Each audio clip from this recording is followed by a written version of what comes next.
पृच्छना नाम के स्वाध्याय में आज का पहला प्रश्न है, मंदिर में चावल ही क्यों चढ़ाते हैं। भगवान के दर्शन करने जब भक्त जाता है तो खाली हाथ नहीं जाता। नीतिकारों ने कहा है, रिक्त पाणिर नेव पश्येत देवता राजानम गुरु। कभी भी खाली हाथ नहीं जाना चाहिए देवता के पास में, राजा के पास में और गुरु के पास में। तो हाथ भरे हों इसलिए कुछ द्रव्य लेकर के जाते हैं। वैसे तो अष्ट द्रव्य से भगवान की पूजन के लिए वर्णन आया है। आचार्य श्री ने भी लिखा है, वसुविधि मंगल द्रव्य ले जिन पूजो सागार, पाप घटे फलता फले पावन पुण्य पार। तो अष्ट द्रव्य के माध्यम से पूजा की जाती है, लेकिन मुख्यतः से उसमें चावल रहते हैं, इसलिए चावल ही वहाँ पर चढ़ाए जा रहे हैं, ऐसा लोगों में प्रचलित हो गया। लेकिन वहाँ पे लौंग भी रहती है, बादाम भी रहती है, चिटक भी रहती है नैवेद्य का प्रतीक। तो मुख्यतः से वहाँ पर चावल होने के कारण में चावल कहा जाता है। और चावल इसलिए भी विशिष्टता को प्राप्त है क्योंकि उसमें ऊपर आवरण नहीं होता। जो धान होती है उसके ऊपर आवरण होता है, उस आवरण को दूर करने के बाद में चावल की प्राप्ति होती है। और उसमें आवरण के साथ साथ में उस चावल के ऊपर जब खोल हटाई जाती है तो उसके ऊपर एक लालिमा भी होती है, वो भी दूर करने के बाद में स्वच्छ चावल की प्राप्ति होती है। तो भगवान के चरणों में जब ऐसे चावल को चढ़ाए जाते हैं तो वहाँ पर अंतरंग और बहिरंग दोनों प्रकार के परिग्रहों से रहित हमारी आत्मा हो जाए, ऐसी भी भावना उन चावलों के साथ जुड़ी रहती है। दूसरा, धान को जब बोते हैं तो वो उगती है, चावल को बोते हैं तो उसमें अंकुरण नहीं होता। बार बार संसार में जन्म मरण की जो श्रृंखला है वो टूटे, इस भावना से भी अक्षत या चावल भगवान के चरणों में चलाए जाते हैं। इसी प्रकार से अन्य वस्तुओं में अपन देखें, चावल जो है ज़्यादा अहिंसा परक है। इसमें जीव आदि अंदर जो है प्रवेश नहीं कर सकते। गेहूँ आदि और देखेंगे अपन, उसमें छोटे छोटे जीव अंदर भी घुस सकते हैं, लेकिन चावल के अंदर कोई जीव प्रवेश नहीं कर पाता। इसलिए अन्य जो है वस्तुओं की तुलना में वो अधिक अहिंसा परक है। चावल धवल होते हैं तो ये शुक्ल लेशा का या परिणामों की विशुद्धि को प्राप्त करने का, निर्विकारता प्राप्त करने का भाव भी उनके साथ में जुड़ा हुआ है। और चावल का दूसरा नाम अक्षत भी होता है, जो अखंड होता है, जो क्षय को प्राप्त नहीं होता। तो इस दृष्टि से हम भी ऐसे अक्षत स्वरूप को प्राप्त करें, अखंड स्वरूप को प्राप्त करें, इसलिए भगवान के चरणों में चावल चढ़ाए जाते हैं। तो यहाँ चावल को मुख्यता से लिया है, इसलिए यहाँ पर चावल का वर्णन किया है। वैसे तो अष्टद्रव्य के माध्यम से ही दर्शन भी करना चाहिए और पूजन भी करते हैं। अगला प्रश्न है, एक रिश्तेदार की परिस्थिति पहले बहुत अच्छी थी, लेकिन बाद में उनको बहुत बड़ा घाटा लगा। हम उनकी हमेशा मदद करते हैं, लेकिन कभी भी उनके पास में पैसा नहीं ठहरता, हम कब तक मदद करें। प्रश्न बहुत स्वाभाविक है। मदद करते हैं सामने वाले के लिए, यदि कुछ सहारा मिलता है तो उस समय में फिर कि चलो काम हो गया, लेकिन यदि सतत कोई मदद करता रहे तो उस समय में उनके मन में ये प्रश्न उत्पन्न होना स्वाभाविक है। इसका निराकरण के लिए हम एक कथा सुनाना चाहते हैं। एक बड़े सेठ थे और राजा को आवश्यकता हुई। पहले ऐसे बड़े बड़े सेठ होते थे कि जो राजाओं के लिए भी ऋण दिया करते थे। आगम में तो बहुत सारे उदाहरण मिलते हैं। तो उस समय राजा के ऊपर संकट आया था तो उन्होंने, सेठ ने मदद की और 6 महीने में उनका सारा संकट दूर हो गया। उनको उन्होंने जो लिया था ऋण वो लौटा दिया। समय व्यतीत हुआ, सेठ के ऊपर संकट आया और ऐसी परिस्थिति हो गई कि अब खाने के भी लाले पड़ने लगे। सेठानी ने कहा कि आपको राजा के पास जाना चाहिए। तो उस समय में सेठ जी बोलते हैं कि राजा को क्या पता नहीं होगा कि मेरे ऊपर ऐसा संकट आया है। सेठानी बोलती है, जब अंधकार होता है तो अपनी परछाई भी अपना साथ छोड़ देती है, इसलिए आप उनके पास में जाकर के बताएं। वैसे भी उनके लिए बहुत सारे काम रहते हैं, उनको मालूम नहीं होगा, और मेरा मन कहता है कि आप उनके पास जाएंगे तो अपने लिए मार्ग प्रशस्त हो जाएगा। जाने की इच्छा तो नहीं थी, लेकिन मजबूरी ऐसी थी कि सेठ को राजा के पास जाना पड़ा। जब पहुँचे तो राजा ने कहा कि सेठ, कैसे आना हुआ। बहुत औपचारिक वचन सुनकर के राजा का मन तो नहीं था, लेकिन उस समय में सेठानी का मुख दिखाई दे रहा था, जो आंखों से आंसुओं की धार बहा रहा था। तब उस समय उन्होंने अपनी परिस्थिति बताई। राजा ने थोड़ी देर विचार किया और कहा कि मैं आपको एक बकरी देता हूँ और वो दूध देगी, उसके माध्यम से आप अपना खर्च चलाना, और जो बचे उसको बेच करके अपने लिए धन एकत्रित करना। सुन करके राजा बड़ा, सुन करके सेठ बड़ा सोचता है कि इस समय यदि यहाँ पर, लेकिन उस समय सेठ ने सोचा कि जीवन तो चलाना है, कोई कितनी मदद करता है उस पर ध्यान ना देकर के अभी परिस्थिति ऐसी है। और उन्होंने, राजा ने एक सेवक को बोला कि ये बकरी को ले जाओ और इन सेठ के घर में बांधाओ। 2-3 दिन ही व्यतीत हुए थे कि वो बकरी मरण को प्राप्त हो। फिर वैसी ही स्थिति हो गई। फिर सेठानी ने कहा कि आप राजा के पास जाइए। ना चाहते हुए भी सेठ को पुनः राजा के पास में जाना पड़ा। जब पहुंचा तो राजा ने कहा कि कहिए सेठ, कैसा आगमन हुआ।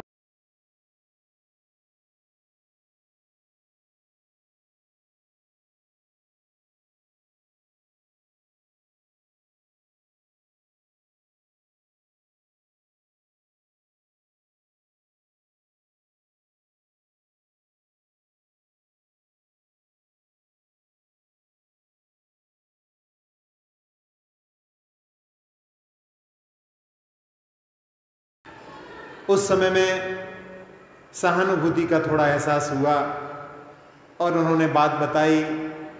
सुन करके राजा ने फिर थोड़ी देर विचार किया और कहा कि इस बार मैं आपके लिए एक भैंस दे रहा हूँ और वो अच्छा दूध देगी, उसके माध्यम से आपकी परेशानी दूर हो जाएगी।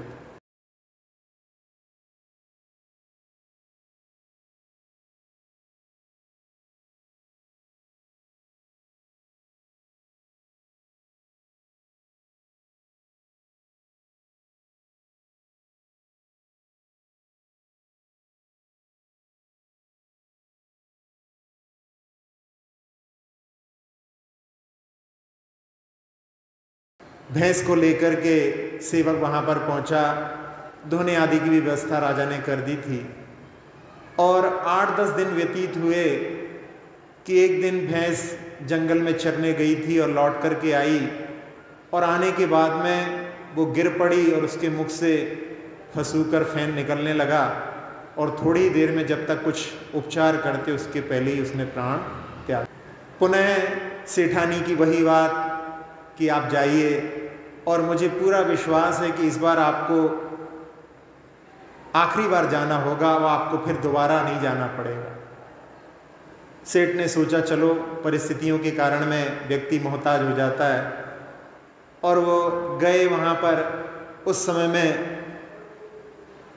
उन्होंने कहा कि आओ सेठ, बहुत दिनों से दिखे नहीं, स्वास्थ्य कैसा है। और उस समय उन्होंने बताया कि वो भैंस आपने जो दी थी वो भी मरण को प्राप्त हो गई। अच्छा, वो भैंस भी नहीं रही। फिर राजा ने थोड़ा विचार करके कहा कि इस बार हम आपके लिए एक गाभिन गाय देते हैं जो गर्भवती है, और वो थोड़े ही दिनों में वहाँ पर बछड़े को जन्म देगी, और उसके माध्यम से आपके लिए अच्छा दूध प्राप्त होगा और बेच करके भी आप धन एकत्रित कर सकते हैं। उस समय फिर वो लेकर के आए और अब उनके लिए 3 महीने व्यतीत हो गए और वहाँ पर उनको राजा के पास जाने की आवश्यकता नहीं पड़ी। राजा ने ही 3 महीने के बाद में उनको बुलवाया। जब वहाँ पर पहुँचे तो उन्होंने कहा कि कहिए सेठ जी, अब कैसा चल रहा है, सब ठीक तो है, गाय तो ठीक है? तो उन्होंने कहा कि क्षमा करना, मुझे ही आना चाहिए था आपको बताने के लिए कि सब कुछ ठीक चल रहा है। और उस समय में राजा ने उनका हाथ पकड़ करके अपने बगल में बिठा लिया। वो थोड़ा संकोच कर रहे थे और उस समय में उनके पास में बैठने के बाद में उन्होंने अपने एक हाथ से इशारा किया कि ये सारी दौलत यहाँ पर रखी हुई है, आप अब इस दौलत को स्वीकार करके पुनः अपने व्यापार को खड़ा कर सकते। सेठ जी आश्चर्यचकित हो गए कि पहले तो यहाँ बकरी भैंस से काम चला रहे थे और अब इस समय में ये बात कर रहे हैं। तब राजा ने कहा कि आपकी दृष्टि यहाँ पर बकरी आदि पर थी, धन आदि पर थी, लेकिन मेरी दृष्टि आपके कर्मों के प्रति थी। आपके इतने अच्छे व्यवसाय को जब क्षति पहुंची थी, इसका मतलब है कोई तीव्र पाप कर्म का उदय था। और मैंने उसकी परीक्षा की, जब आपको बकरी दी वो थोड़े ही दिन में ख़त्म हो गई, तो मैंने कहा कि अभी इनके लिए यदि हम बहुत अच्छी मदद कर देते तो वो भी सारी समाप्त हो जाती। फिर बाद में भैंस भी नहीं रही तो मुझे लगा कि अभी भी इनका समय ठीक नहीं है। लेकिन जब गाय टिक गई तो मैं समझ गया कि अब इनके भाग्य का जो है वहाँ पर सपोर्ट इनको मिलने लगा है, पूर्व के पुण्य कर्म का उदय आ रहा है, इसलिए अब आप इसके माध्यम से जो भी करेंगे आपको उसमें सफलता प्राप्त होगी।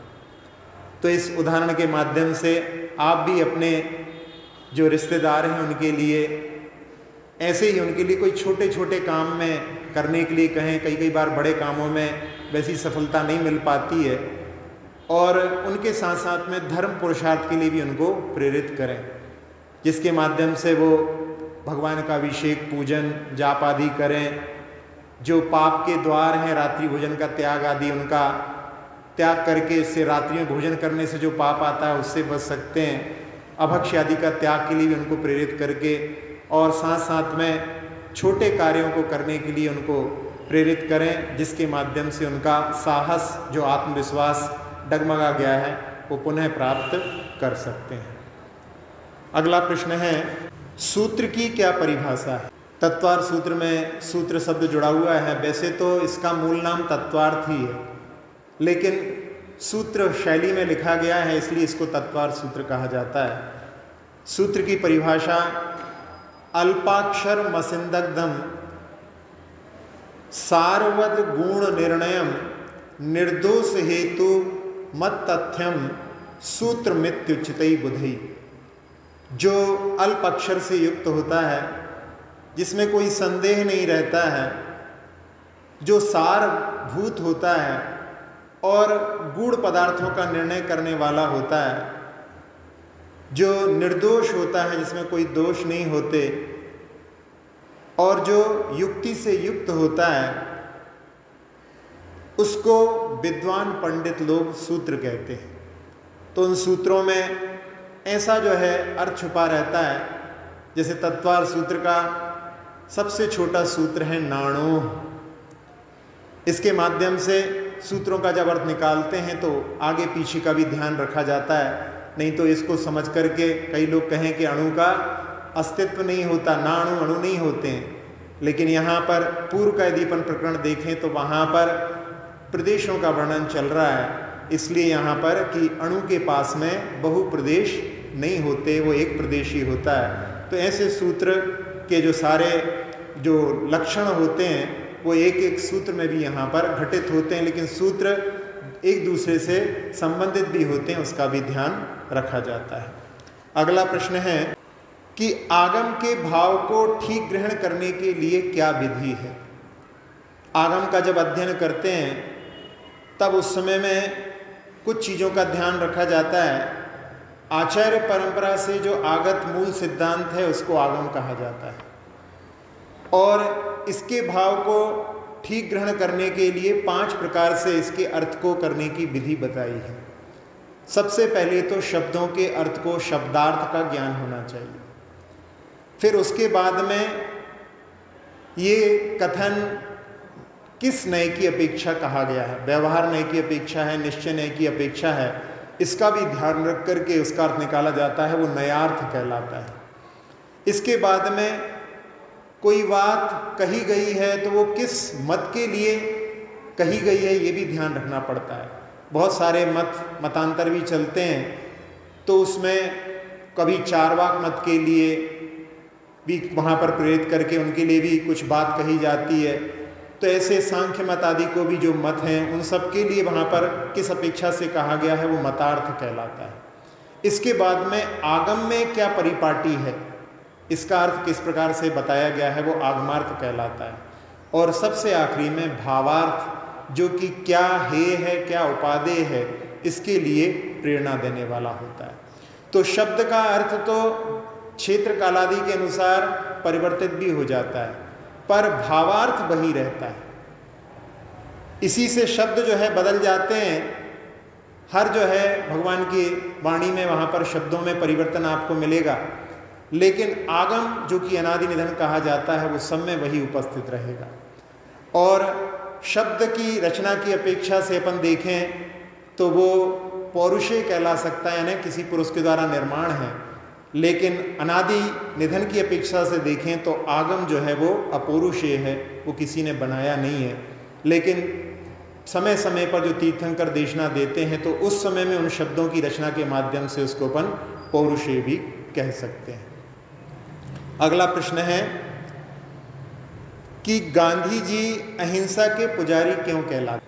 गांधी जी ने जब अंग्रेजों के विरोध में कार्य प्रारंभ किया था, तब उस समय में उन्होंने समझा था कि अहिंसा के माध्यम से ही इनके ऊपर विजय प्राप्त की जा सकती है। क्योंकि कई बार पहले विद्रोह आदि हो चुके थे, लेकिन उनमें सफलता प्राप्त नहीं हुई थी। क्योंकि जो क्रूर शासक होते हैं, उनके सामने हिंसा के माध्यम से विजय प्राप्त नहीं की जा सकती। अहिंसा एक ऐसी शक्ति है जिसके माध्यम से उनके ऊपर भी वहाँ पर ऐसा प्रभाव पड़ सकता है कि जिससे वो लाचार होकर के छोड़ करके इस देश को जा सकते हैं। और उन्होंने अपने जीवन में अहिंसा का इस प्रकार से भी आचरण भी किया अपने जीवन में। एक बार प्रवचन सभा पर, उनकी प्रार्थना सभा जो शाम को होती थी आश्रम में जहाँ पर वो रहते थे, एक सांप उनके ऊपर पीछे चढ़ गया। और जब सांप पीठ पर चढ़ा तो उनको एहसास हो गया, और उस समय में उन्होंने सोचा कि यदि मैं हिलूंगा तो वो मुझे काट भी सकता है, और यदि काट लेगा तो उस समय में क्या स्थिति होगी, उस पर विचार करके उन्होंने बिल्कुल शांत बैठे रहे। वो सांप उनके ऊपर चढ़ करके और धीरे धीरे थोड़े समय में उतर करके चला गया। कुछ लोगों ने, उनके जो साथी थे, उन्होंने कहा कि गांधी जी लगता है आप उस समय में भयभीत हो गए थे। तो गांधी जी ने, क्योंकि सत्य के भी बड़े उपासक थे, उन्होंने कह दिया कि हाँ, मैं बहुत भयभीत हो गया था, लेकिन मैं इसलिए भयभीत नहीं हुआ था कि ये मुझे काट लेगा और मेरा मरण हो जाएगा। मैं इसलिए भयभीत हो रहा था कि यदि इसने मुझे काट लिया तो यहाँ आश्रम के लोग फिर उसको जिंदा नहीं छोड़ेंगे। इसलिए मैं भयभीत हो रहा था कि मेरी कुछ प्रक्रिया के माध्यम से, प्रतिक्रिया के माध्यम से वो क्रोधित ना हो जाए, वो शांति से चला जाए, जिससे उसकी भी रक्षा होगी और मेरी भी रक्षा, और मेरी अहिंसा की भी रक्षा होगी। तो इस प्रकार से गांधी जी ने अपने जीवन में कई ऐसे प्रयोग, एक बार एक जगह पर बलि चढ़ती थी, वो वहाँ पर जुलूस लेकर के पहुँच गए और वहाँ पर लोगों से कहा कि भाई इस मूक पशु की बलि क्यों चढ़ा रहे हो? इस मूक पशु से तुमने पूछा है कि ये बलि अपनी देने के लिए तैयार है? यदि कोई व्यक्ति अपनी बलि देने को तैयार हो तुम उसकी बलि चढ़ाओ। कोई है यहाँ पर जो अपनी बलि देने को तैयार है? कौन ऐसा होगा जो अपनी बलि देने के लिए तैयार होगा? उस समय में गांधी जी ने कहा कि मैं अपनी बलि देने को तैयार हूँ, आप मेरी बलि चढ़ाओ। वहाँ पर जितने भी लोग थे उन पर ऐसा प्रभाव पड़ा कि उन लोगों ने जो बलि चढ़ाते थे वो हमेशा के लिए त्याग दिए। इसी प्रकार से दक्षिण अफ्रीका में वहाँ पर उनका एक कैलन नाम का एक व्यक्ति था जो उनके साथ में रहता था और वो अपने पास में पिस्तौल रखता था। तब उस समय उन्होंने कहा कि तुम अपने पास में पिस्तौल रखते हो, इसका मतलब है अपन हमेशा के लिए सुरक्षित हो गए।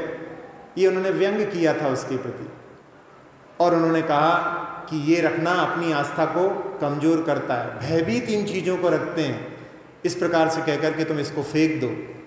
और जब उन्होंने उनको वहाँ पर बताया तो वास्तव में स्वीकार किया कि ये रखना अपने आप को कमज़ोर बनाता है।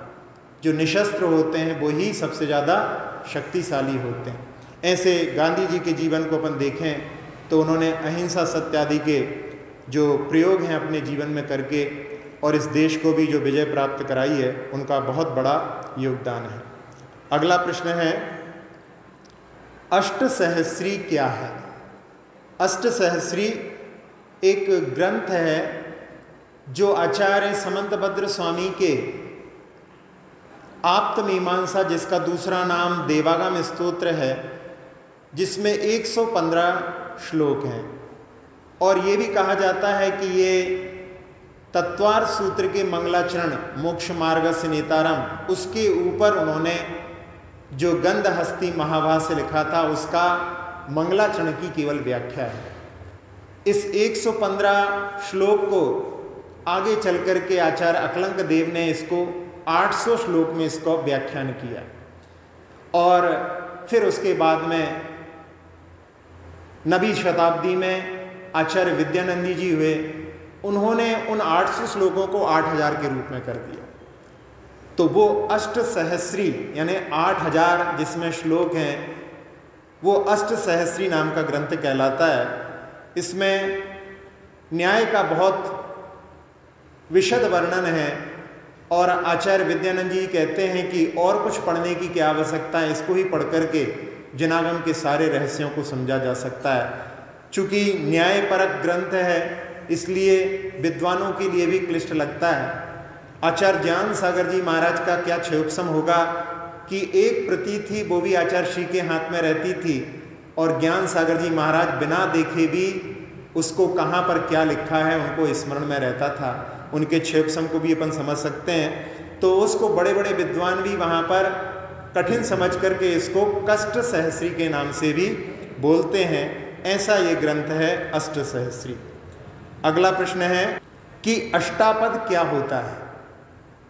अष्टापद एक तीर्थ क्षेत्र के रूप में भी जाना जाता है, लेकिन अष्टापद एक ऐसे पशु के बारे में बताया जाता है कि जिसके पीठ पर भी 4 पैर होते हैं और जब वो उछलता है तब उस समय में अपने पीठ के ऊपर जो 4 पैर रहते हैं उनके बल पर खड़ा हो जाता है। वो यानी पीठ के बल गिरता नहीं है, उसको अष्टापद कहते हैं। महापुराण में इसकी इस प्रकार से व्याख्या की गई है और पद्म पुराण में जब सती अंजना गुफा के अंदर थी और उस समय में हनुमान उनके गर्भ में थे, तब वहाँ पर एक रात्रि में सिंह उस गुफा में प्रवेश कर जाता है और उस समय वो वहाँ पर बड़े चिंतित हो जाते हैं। तो वहाँ का जो गंधर्व देव, उसकी पत्नी उनके लिए प्रेरित करती है कि तुम इनकी रक्षा करो। तो वो अपनी विक्रिया के माध्यम से अष्टापद का रूप बनाता है और उस सिंह को वहाँ से खदेड़ देता है। तो इस प्रकार से ये अष्टापद एक पशु के रूप में वर्णित है। अगला प्रश्न है कि हिंसक पशुओं की हिंसा करने वाले क्या उन पशुओं से ज़्यादा हिंसक नहीं हैं?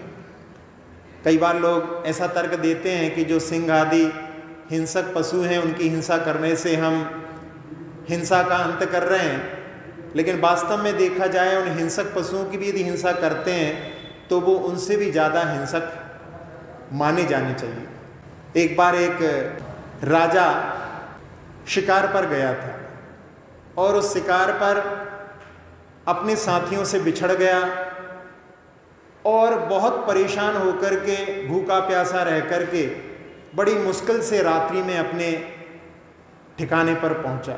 कुछ लोगों ने पूछा कि आज तो लगता है किसी मनहूस का आपने चेहरा देख लिया था और उसके कारण में आपका पूरा दिन ही बर्बाद हो गया। याद करिए आपने सबसे पहले आज किसका मुख देखा था। तो उन्होंने स्मरण किया और बताया कि हाँ, वो व्यक्ति का मुख देखा था, उसको बुलाया जाए। और जब उसको बुलाया गया और उससे कहा कि आज तुम्हारा मुख देखने से आज राजा का पूरा दिन खराब हो गया, आज तुम्हारे लिए मृत्यु दंड दिया जाता है, ऐसे मनहूस लोगों का इस धरती पर रहना जो है दूसरों के लिए खतरे से खाली नहीं है। उस समय में उसने कहा कि महाराज, आपने मेरा मुख देखा था और मैंने आपका मुख देखा था। आपका मुख देखने से मेरा तो जीवन समाप्त हो रहा है, तो आप में और मुझ में कौन ज़्यादा मनहूस है।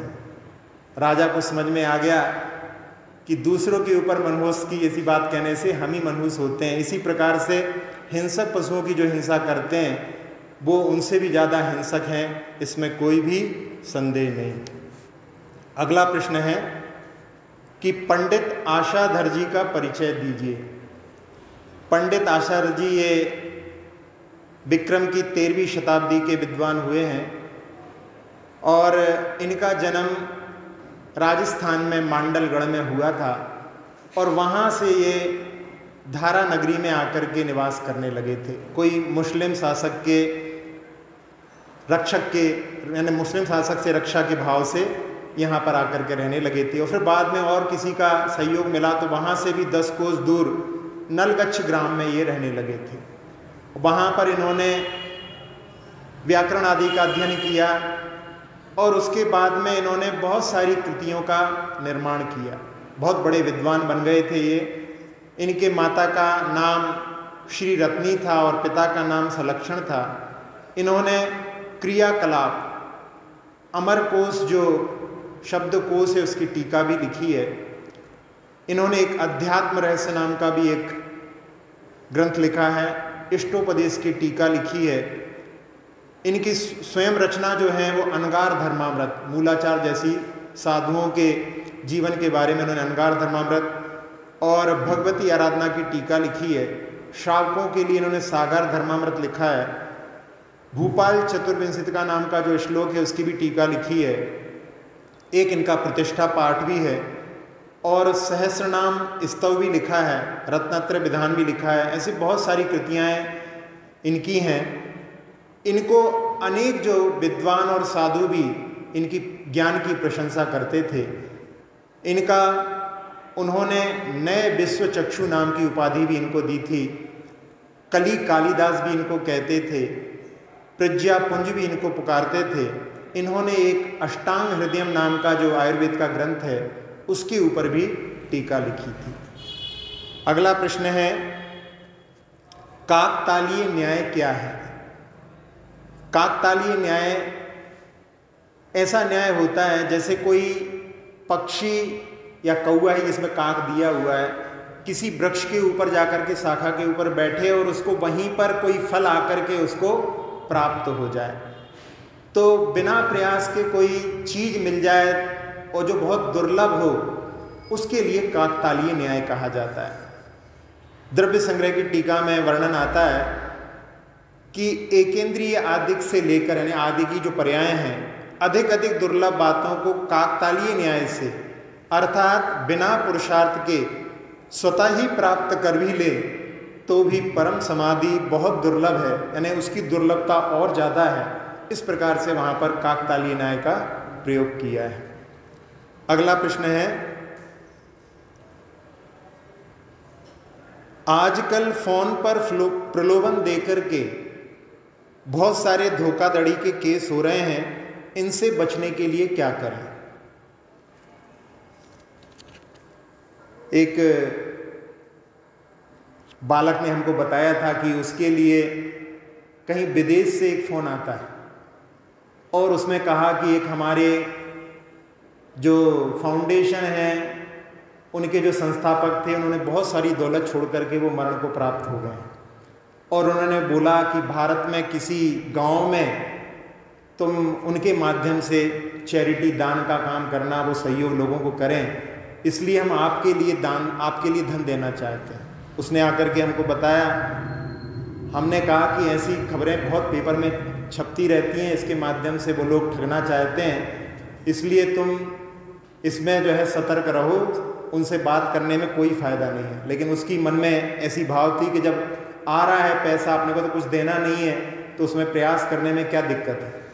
बार बार उसका फ़ोन आता रहा और उसके बाद में फिर वहाँ पर वो कहने लगे कि आप इतना पैसा जमा करके और ऐसा काम करने लगो। फिर वो मेरे पास आया, मैंने कहा जहाँ पैसे की बात आई कि तुमको कुछ पैसा देना है, इसका मतलब है वो वहाँ पर तुमसे पैसे ठगना चाहता है। और वास्तव में वैसा ही निकला। ऐसी घटनाएं बहुत सारी आ रही हैं। तो इन घटनाओं में अपन जैसे ही यहाँ पर पहली बात करते हैं कि आपके लिए कुछ प्राप्त होने वाला है और आपको कुछ देना है, तो मतलब वहाँ पर वो ठगने वालों का ही काम है। ऐसे बहुत सारे घटनाएं या बहुत सारे केसेस प्रतिदिन आप पेपर में भी पढ़ते होंगे। तो अपने लिए बचने के लिए यहाँ पर ऐसे लोगों के जब फ़ोन आते हैं, अनजान लोगों के फ़ोन आते हैं, तो उनको पहले ही वहाँ पर दुआ सलाम करके और दूर हट जाना चाहिए, क्योंकि ऐसी घटनाएं तो प्रतिदिन जो है देखने में आ रहे हैं। अगला प्रश्न है, माँ को बेटी की विदाई पर क्या सीख देनी चाहिए? जब विदाई होती है तो माँ कुछ बातों को बतलाती है। प्राचीन जमाने में किस प्रकार की बातें होती थीं, लेकिन जैसे लोग कहते हैं कि समय में कोई परिवर्तन नहीं हुआ। जैसे पहले समय था वैसा ही आज भी समय है। पहले भी सूरज पूरब से निकलता था, अब भी पूरब से ही निकलता है। पहले भी वृक्षों से फल लगते थे, अभी भी वृक्षों से ही फल लगते हैं। तो कोई परिवर्तन नहीं है। इसी प्रकार से उन सीखों के माध्यम से, हम प्राचीन सीखों के माध्यम से आज भी सीख ले सकते हैं। वहाँ पर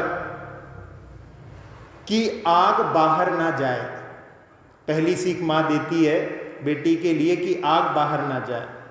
बाहर की आग घर के भीतर ना। फिर देने वाले को दें, ना देने वाले को ना दें। फिर देने वाले को भी दें और ना देने वाले को भी दें। फिर सुख से बैठें, सुख से खाएं और सुख से सोएं। ऐसी सीख प्राचीन काल में माँ अपनी बेटी की विदाई पर देती थी। अब हम इसके अर्थ को भी देखें। वैसे तो आप लोग समझ गए होंगे कि आग बाहर ना जाए। घर की जो बातें हैं यदि बाहर चली जाएं तो उससे गड़बड़ हो जाएगी, सारी जगह पर हड़कंप मच जाएगा। ऐसी बातों को घर से बाहर नहीं कहना चाहिए। हाइकू भी बहुत अच्छा है आचार्य का इसी बात पर लेकर के कि घर की बात, इसमें 5 अक्षर हैं। घर तक ही रहे, इसमें 7 अक्षर हैं। बेघर ना हो, यानी घर की कलह मिटाने के लिए ये बहुत अच्छी बात है कि घर की बात घर में ही रहे। जब बेघर हो जाती है तो लोग भी बेघर हो सकते हैं। इसलिए इस हाइकू के माध्यम से जो माँ की बेटी को सीख वाली बात थी, उस पर भी ये बहुत अच्छी तरह से ठीक बैठता है। और बाहर की आग घर ना आए, बाहर की बातों को जिनको घर पर कहने पर घर में क्षोभ उत्पन्न हो जाए, घर में मनमुटाव हो जाए, घर में लड़ाई होने लगे, ऐसी बातों को भी बाहर से सुनकर के घर में नहीं कहना चाहिए। आजकल जो जितने भी तलाक के केस हो रहे हैं, उनमें मुख्य जो है कारण यही है कि बाहर का इंटरफेयर बहुत ज़्यादा हो रहा है। किसी समाज में तो यहाँ तक बात आई है कि उन्होंने कहा कि जो लड़की के माता पिता रहते हैं वो लड़की से 10 मिनट से ज़्यादा बात ना करें। इसी समाज में प्रस्ताव पास हुए, क्योंकि इसी के कारण में लोगों के घर में वहाँ पर ऐसी स्थितियाँ निर्मित हो रही हैं जो तलाक तक लेकर के जा रहे हैं। तो यहाँ पर उन्हीं बातों को कहा है। फिर देने वाले को दें, यानी जिसके लिए अपन ने दिया है यदि वो लौटा देता है तो उसके लिए आगे भी दें। ना देने वाले को ना दें। एक बार जो रख करके बैठ जाता है, लौटाता नहीं है, ऐसे लोगों को आगे ना दें। कई बार होता है घर से कुछ काम होता है, नशे नहीं ले गए और रख करके बैठ गए, और जब लेने के लिए पहुंचा ये तो कहना ये तो हमारी है। ऐसी स्थिति भी हो जाती है। तो वहाँ पर कहा कि ना देने वाले को ना दें, और साथ साथ में कहा देने वाले को भी दें और ना देने वाले को भी दें। तो यहाँ पर ये कहा गया है कि कुछ ऐसे भी समाज के घटक होते हैं जो कमज़ोर वर्ग होते हैं, कि जिनको देने के बाद में भी उनसे वापस नहीं आता है, लेकिन उनको देना बंद नहीं करना, उनकी जो है सहायता करते रहना है। जहाँ पर जो कहा गया था ना देने वाले को ना दें, उनको जो समान स्तर वाले लोग हैं उनके लिए बात कही गई थी, लेकिन जो कमज़ोर घटक हैं उनको वहाँ पर सहयोग देने से नहीं रुकना चाहिए। फिर सुख से बैठें, जब कोई घर के बुजुर्ग आदि निकल रहे हों तो उस समय में उनको निकल जाने दें और फिर उसके बाद में इत्मीनान के साथ में सुख से बैठें। सबको भोजन कराने के बाद में भोजन करना, इसलिए कहा सुख से खाना, और सुख से सोना, उसके लिए भी घर में सबको सुला करके सबकी सेवा करके फिर जो है शयन करना। जो प्राचीन काल की सीख हैं उनको यदि अपन आज भी अपने जीवन में अमल करें तो उसके माध्यम से आज भी घर में शांति का वास हो सकता है, इसमें कोई संदेह वाली बात नहीं है। अगला प्रश्न है, सातों व्यसनों में लीन भी क्या सुधर करके उसी भव में मुक्ति को प्राप्त कर सकता है? सुधार का मार्ग कभी भी बंद नहीं होता। व्यक्ति यदि अपने पापों को तिलांजलि दे करके और सत्पथ पर आगे बढ़ता है तो उसमें मुक्ति प्राप्त करने में कोई भी बाधा नहीं। आप लोगों ने अंजन चोर की कथा तो सुनी ही है। अंजन चोर सातों व्यसनों में लीन था, लेकिन उसने जब सेठ जिंदत के पास में पहुंचा और वहां पर जाकर के उसने कहा कि आपके निमित्त से मैंने ऐसे भव्य जनालों के दर्शन किए हैं, आप मुझे अब इस संसार से पार होने का मार्ग बताएं। तो सेठ उनको एक चारण रिद्धिधारी मुनिराज के पास में लेकर के जाते हैं और उनके दर्शन करके और उन्हीं के चरणों में वो समर्पित हो जाता है और साधना करके केसर वन से, वहीं मेरू के केसर वन से अंजन चोर जो है मुक्ति को प्राप्त हो जाता है। तो इसमें कोई भी बाधा नहीं है कि कोई सातों व्यसनों में भी लीन है, यदि अपने व्यसनों को छोड़ करके मुक्ति के पथ पर बढ़ना चाहे तो मुक्ति को प्राप्त ना कर सके, यानी प्राप्त करने में कोई बाधा नहीं है। एक कथानक आता है चिलात पुत्र का। राजा श्रेणिक के ये सौतेले भाई थे और इनको जो राज्य दिया गया, लेकिन क्रूर शासक थे तो इनको राजा श्रेणिक ने उनके राज्य पद से हटा दिया और ये डाकुओं जैसी, लुटेरे जैसी इनकी स्थिति हो गई। एक बार किसी ने कह दिया कि सेठ की पुत्री सुभद्रा तो आपके योग्य है, और ये उसको लेने के लिए पहुंच गए। उसका विवाह हो रहा था और वहां पर विवाह के मंडप से ही उसका अपहरण करके और ये अपने साथ में ले गए। और उससे जब कहा कि तुम मुझे स्वीकार कर लो तो उसने कह दिया कि भारतीय स्त्री तो एक बार किसी को अपना पति स्वीकार करती है, फिर बाकी सब के प्रति उसका भाई, पिता और पुत्र जैसा संबंध रहता है। उस समय में चिलात पुत्र के लिए इतना क्रोध आता है कि वो अपनी तलवार निकाल करके उसका गला काट देते हैं। राजा श्रेणिक को जब पता पड़ता है तो राजा श्रेणिक अपनी सेना को लेकर के उसको पकड़ने के लिए जाते हैं और वो वहाँ से भागता है और भाग करके व्यवहार पर्वत, जो पंच पहाड़ी राजगृही में 5 पर्वतों में व्यवहार पर्वत भी आता है, वहाँ पर ऊपर पहुँचता है।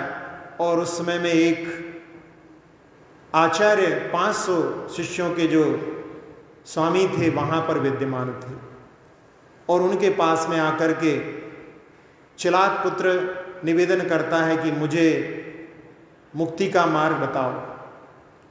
और दिव्य ज्ञान के धारी थे वो मुनिराज, उस समय में कहते हैं कि वत्स शीघ्रता करो, तुम्हारा ज़्यादा समय नहीं है।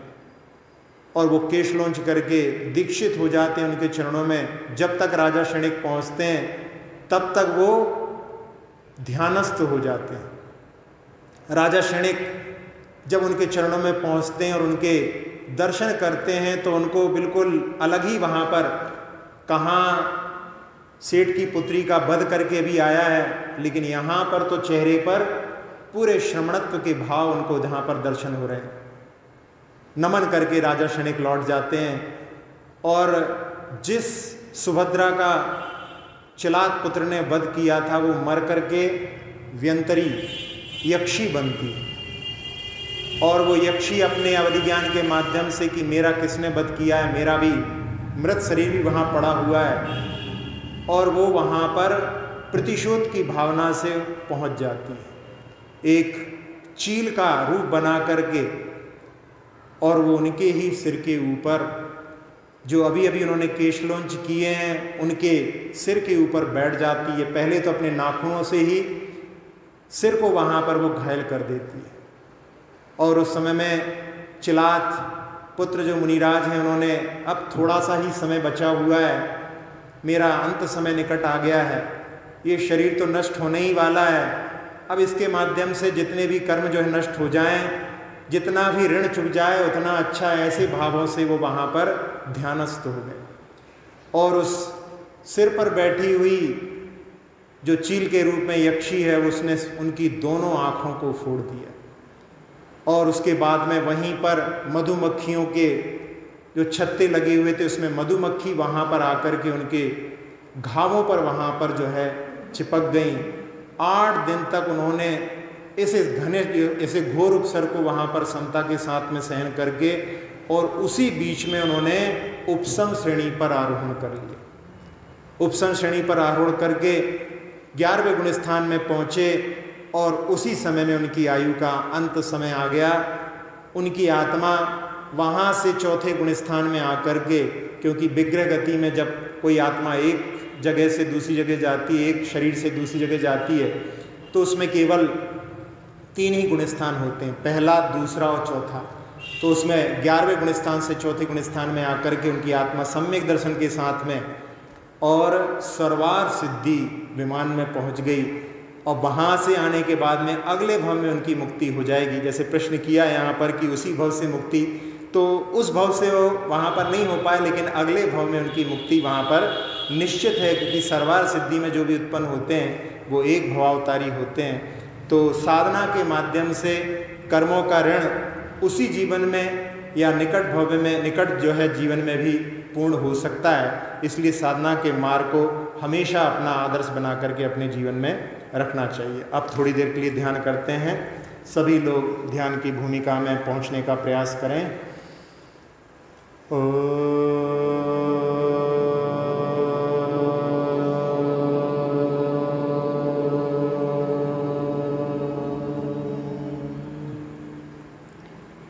प्रणव मंत्र के माध्यम से मन पूरी तरह से शांत हो चुका है। अपने मन रूपी पंछी को उड़ान देते हुए पहुंचते हैं एक किसान के पास में, जो बड़ा चिंतित था कि गाय जब घर लौट करके आती है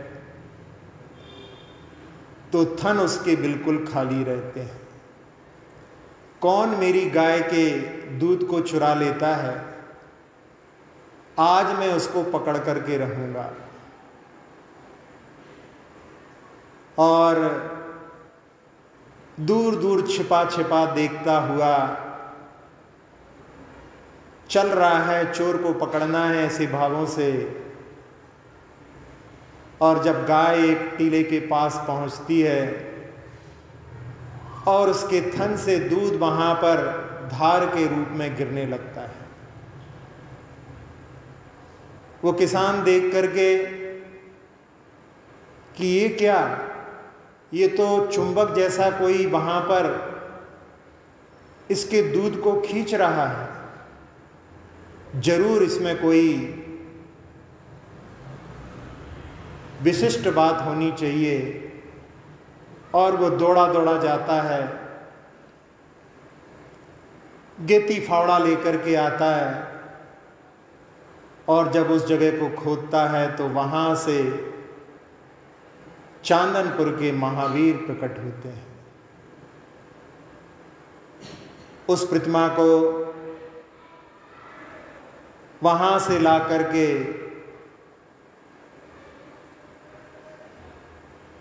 जिनालय में स्थापित किया गया।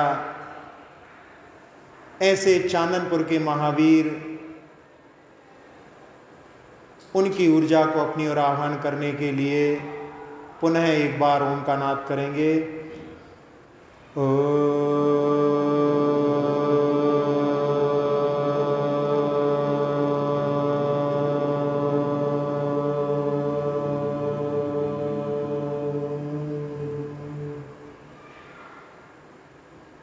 चांदनपुर के महावीर, महावीर जी के महावीर की ऊर्जा आशीष बरस रही है। उसने नेत्र, नासिका, मुख, कर्ण समस्त विकारों को दूर करके मुख को चंद्रमा के समान चमका दिया है। चांदनपुर के महावीर प्रभु के मुख पर भी चंद्रमा दिखाई देता है। कंठ को, फेफड़ों को स्वस्थ करके, हृदय की एक एक धमनी को स्वच्छ करके,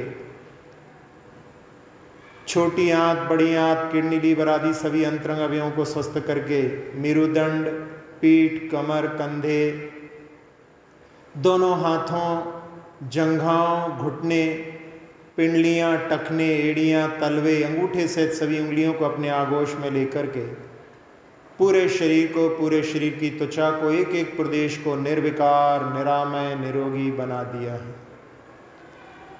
जैसा लाभ भगवान के आशीष का, भगवान की ऊर्जा का हमने प्राप्त किया, सारे संसार को प्राप्त हो,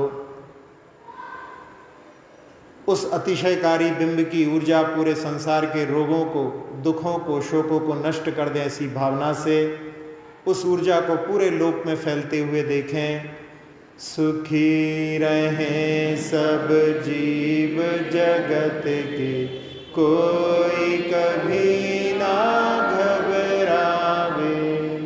सुखी रहें सब जीव जगत के, कोई कभी ना घबरावे। सुखी रहें सब जीव जगत के, कोई कभी ना घबरावे। पूरे संसार में शांति का वातावरण चांदनपुर के महावीर जी को निहारते हुए विश्राम। अक्षर पद मात्रा से दूषित वचन अगर ममहीन रहे, और प्रमाद कषाय के वश में सम्यक अर्थ विलीन किए। जिन वाणी माता मेरी उन सब त्रुटियों को क्षमा करें, दें आशीष शीघ्र हम सबको, केवल लब्धि रमा मिले। प्राप्त हमें हो बोधि समाधि, परिणामों की शुद्धि हो। निज आत्म उपलब्ध हमें हो, शाश्वत सुख की सिद्धि हो। चिंतित वस्तु दात्री माता, चिंतामणि उपमा भाति। करूं वंदना पूर्ण विनय से, चरण रखूं मैं ये पाती। कर जिन वाणी स्तुति, तन की ममता महामंत्र का जाप अब सभी जपे नब बार।